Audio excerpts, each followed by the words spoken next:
అలాగే చెరసాలలో కూడా వేసేసేవాడు. ఎవరు? సౌలు.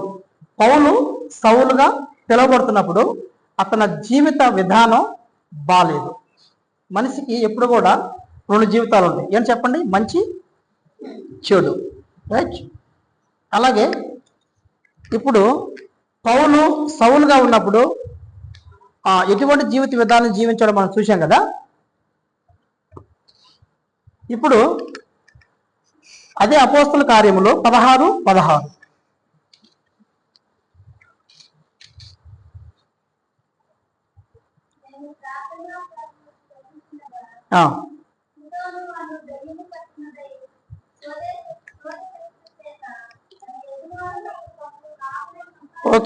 ఓకేనమ్మా. ఏమని రాస్తున్నాడు? ఏమని రాసింది అక్కడ?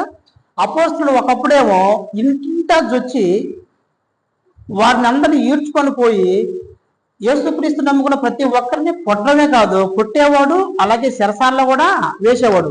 యేసుక్రీస్తు అంటే పడేది కాదు. రైట్.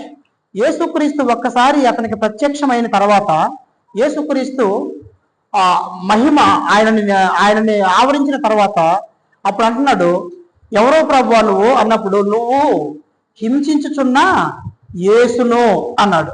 అలాగే సేవా జీవితంలో ఒక సంగతిని ఇక్కడ